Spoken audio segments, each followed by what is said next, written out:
Hello friend, in this video we are going to take a look at why it's relevant to sort of learn to think about writing music a little bit more like a music composer would and not just as a songwriter normally would. We songwriters tend to think very much in terms of chords with a melody on top, right? So if you think about a song, you probably think about sort of those three core parts of a song, right? You have your chords, you have your melody, and you have your lyrics. A music composer is going to think much more in terms of individual voicings. They're going to think about voice leading. They're thinking about individual parts. So for example, if you're arranging for a string quartet, today we're going to be doing a sort of string quartet via MIDI that I used a keyboard for, but it's the sound of strings. You're thinking about, okay, this violin, what is it doing? Versus this viola, what is it doing? Whereas a songwriter just thinks, this is a C chord. They're not thinking about all the individual parts that sort of add up to the whole that is a C chord. A C chord is not really an individual unit. A C chord is harmonies, right? There's harmony within a C chord.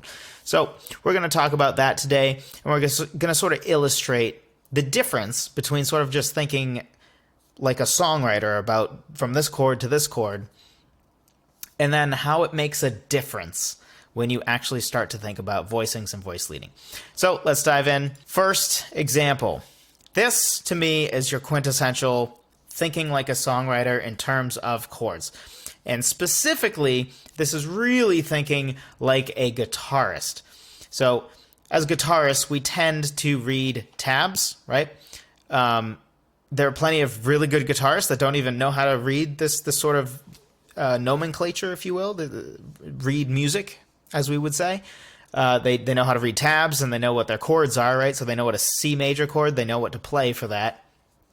But oftentimes, as a guitarist, you don't really think about the individual notes. In fact, as I say this, right, like if you're a guitarist, I assume you know what a C major chord is. What notes are you playing in that C major chord, right? When you strum that, what are you playing? A lot of times, a guitarist is going to think, well, I don't know, like it's just a C major chord, right? Really what you're playing is 6 different notes, right? Because of 6 strings. You're strumming all 6 strings in a C major chord. That's an open position. So you're playing all 6 strings, and all of those are individual notes that happen to add up to create a C major chord. So all of those notes happen to be either C, E, or G, because those are the 3 notes that make up a C major chord. But you're not usually thinking about like all the individual notes, right? So for example, when you go from a C major chord to a G major chord, you don't think about on each string, where did I move, right? You're not thinking about the fact that, you know, you went from open on the E string to now playing the G on the G string for the G chord. You're not thinking about that. You're just thinking, I went from a C major chord to a G major chord. So this is sort of what a string arrangement would look like, just thinking purely by chords. This is a C major chord to an A minor chord to an F major chord to a G major chord to back to the C major chord. So in the key of C, in the context of the key of C, this is a 1, 6, 4, 5, back to 1 chord progression. Let's take a listen at how it sounds.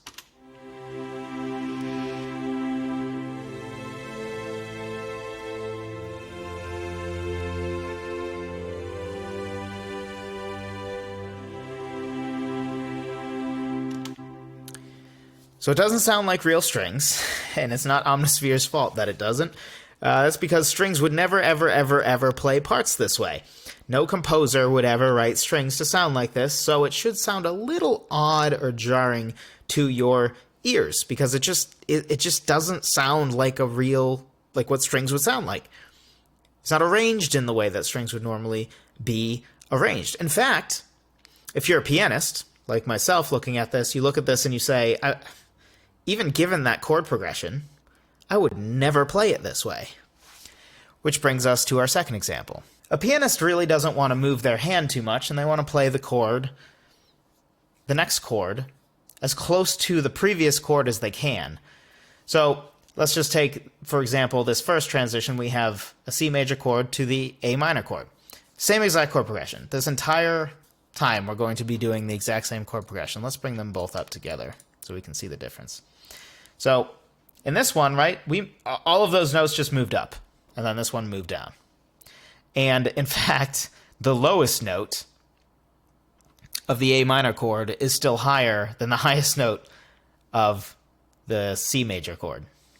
Here, though, our C stays the same, our E stays the same, and our G just moves up to an A. Why? Well, because an A minor chord is A, C, E. We already had the C and the E from the C major chord. So we can just move that G up, move our pinky up, right, pianists? And there we go. We got it, right? And then we can move our middle finger up, not to flip somebody off, but to play an F here, right? But for an F major chord, we already have the A from the A minor, and an F major chord is an F, an A, and a C. And we already have the C as well from the A minor chord. So here is how a pianist would generally play it. Let's take a listen.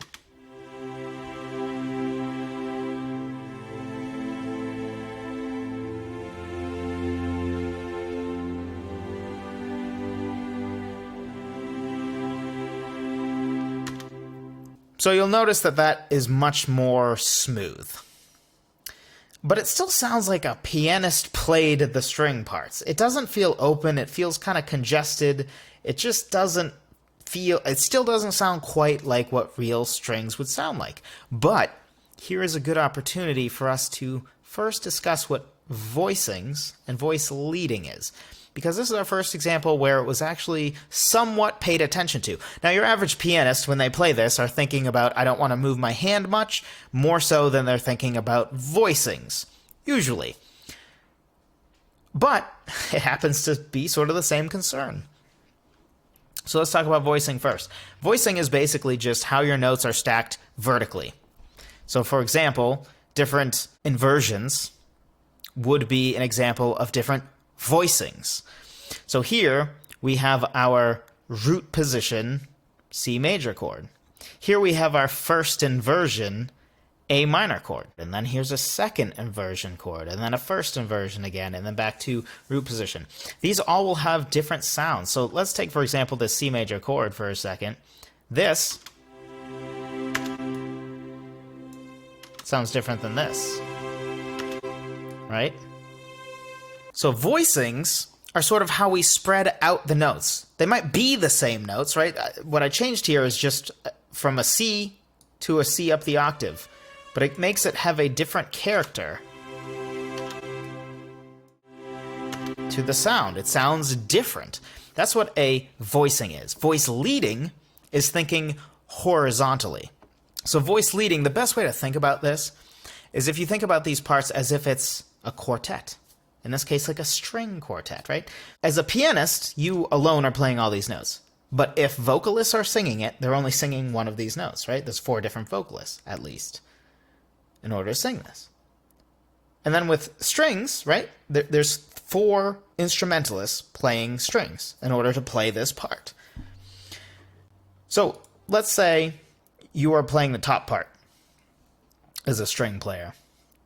You are playing from this G to the A, staying on A, going back down to a G. That is your part.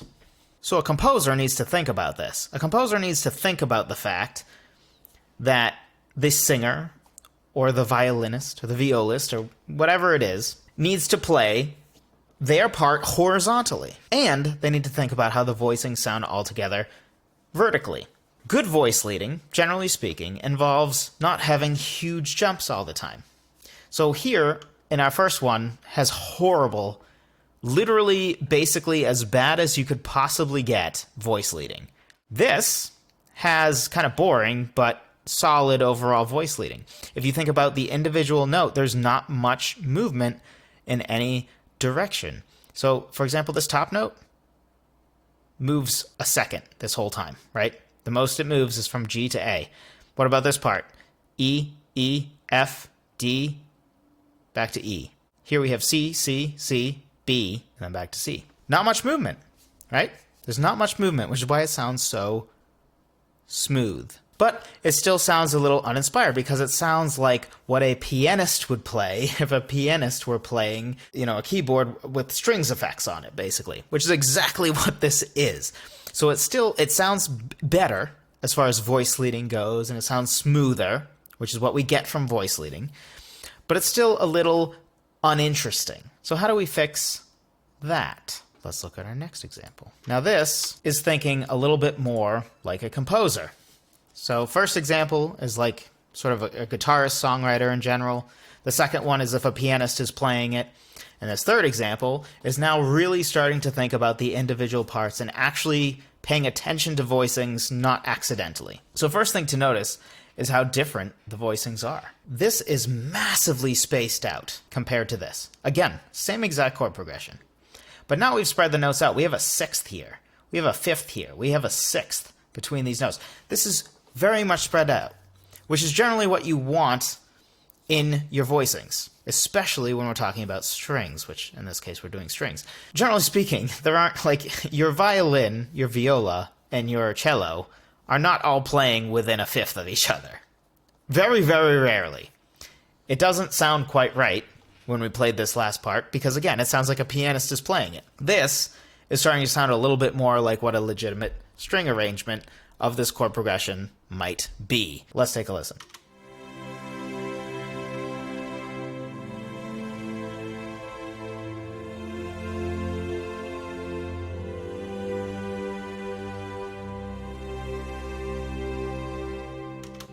Okay, so it's not exciting, right? It's still just a basic boring chord progression with no melody or anything like that. But considering these are all root position chords, because we haven't messed with the root yet, it sounds a lot better than the last one. It sounds at least like a legitimate string part compared to the last one, which sounded like a pianist playing it. Let's look at what's going on here. Spacing. Spacing is an important thing.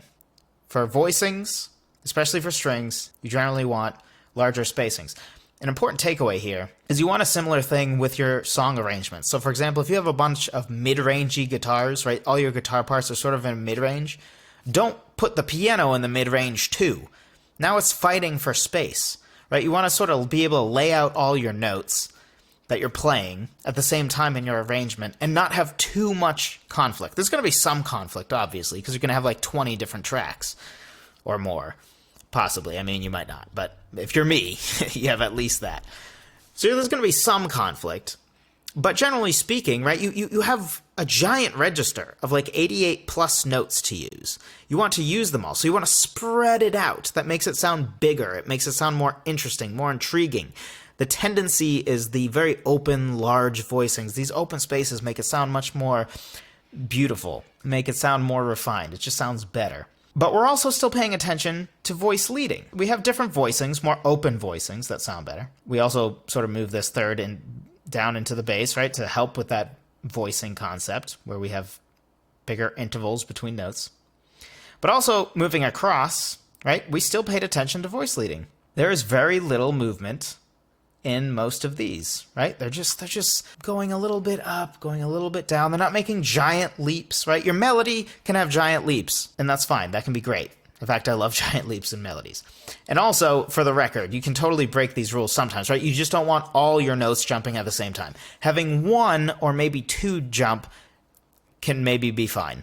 But generally speaking, you want most of your notes to feel like they're just moving a little bit. In fact, we've talked before, I think at a 1 Minute Wednesday, about the different types of harmonic movement we have, right? So we have staying on the same note, for example, is one that we would like to have. We also like to be moving up. We like to be moving down. So here, right, we have one note staying the same, another note staying the same, one note moving up, one note moving down. Great. We have all three. How about here? One note staying the same, one going up, one staying the same, one going down. Perfect. We have all three again. Then we have down, up, up. We don't have any notes staying the same, but that's fine. We generally want at least two of the three. And then this last one, we go up, same, down. Perfect. All three. So this is why, even though, again, like this isn't exactly a riveting part on its own, right? This is not gonna, you're not gonna listen to this for hours with no melody on top or anything. But it sounds a little bit more like a legitimate, clean string arrangement because we paid attention to voicings and voice leading. And we've paid attention to some of the quote-unquote rules of voice leading, that you generally want some parts to go up, some to go down, and then some to stay the same. If all the notes move up, like we had in this first part, where we have all the notes leap up, totally not paying attention to voice leading at all, it sounds clunky and weird. Not great. The second one, we didn't really pay attention to voicings too much. There's some voicings, but we kind of accidentally got there because we're lazy pianists, right? Like we wanted to not move our hands too much. And it does sound better, but the voicings are still very crammed together. The third one, we paid attention to both of those things. Now let's look at the final level. Let's take a listen to how this sounds and then talk about it.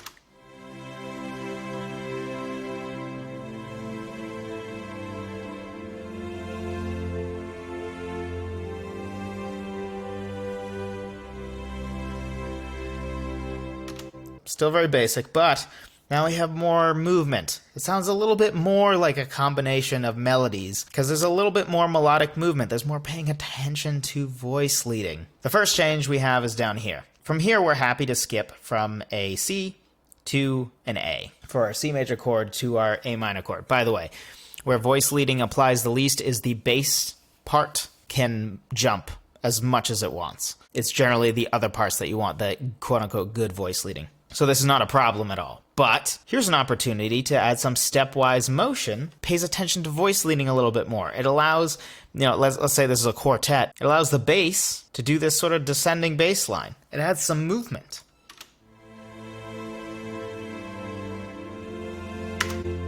Just makes it a little bit more interesting. How about here? We start again with exactly what we had before. But instead of staying at that C, we actually go down to an A. This is our F major chord, which has both an F, an A, and a C. So going from the C to the A is just sticking with the same chord. Like, this is not even adding a melody in the sense of, like, we are not breaking out of what this chord has at all. This technically is breaking out of what our chord has, because this was an A minor chord, and there is no G and an A minor chord. This is not.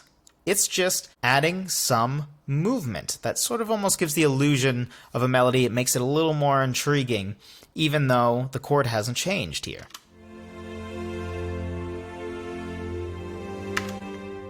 It also helps make it more interesting when we go back up to this C. This other change we have here is before we had GB, which we have here, but now we have this C here going down to the B. So a couple things to talk about here. First of all, I made this decision to go from the C to the A because otherwise this would be holding on C for now a measure and a half. Didn't want to do that, wanted to add some movement.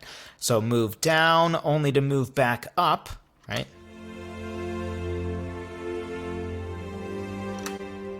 Why is there a C here? That's not in our G major chord. Correct, it's not. What we're actually doing, if you notice, there's no D in here. We have a G, another G, and another G. I guess we have all Gs. That should probably change. Sounds fine enough. So we're not actually playing a D note. We're also not playing the B, which is good.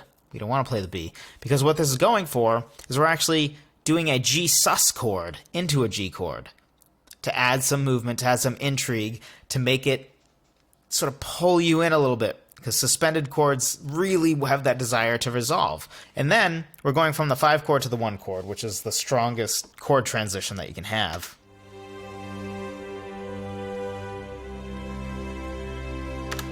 So we're just sort of doubling down on that. Not only do we have this great transition from this,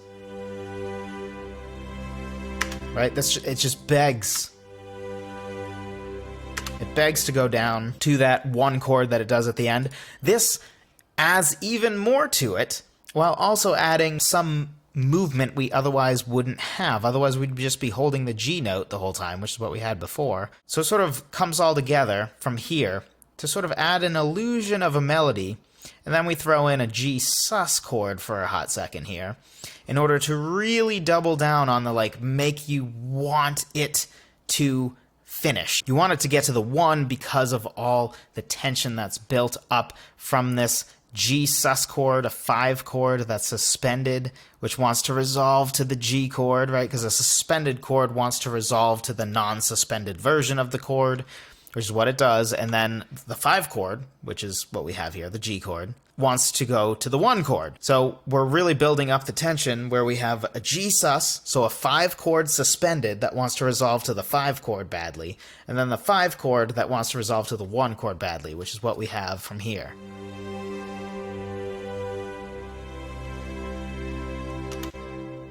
So this is just a little bit of a preview of thinking about voice leading and voicings and how big of a difference it can make. This whole exercise I put together in, I don't know, 10 minutes maybe. So this is very, very, very basic stuff, right? Again, this is not something, even this final version we have here is nothing to write home about. It's very basic. It's meant to sort of back up, other parts. It's not interesting on its own. I mean, it's getting there. It's starting to get there, but it still doesn't really have a melody or anything like that. But as far as a backing part, it's so much better and more interesting than the original version. Let's just take a quick listen at the original to our final version and how much of a difference thinking about and understanding voice leading and voicings makes. Let's listen to the first one first.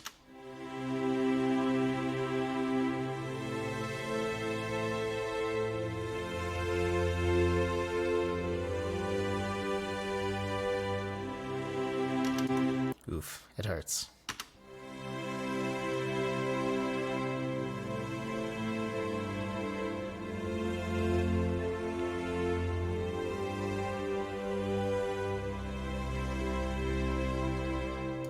Much, much, much better.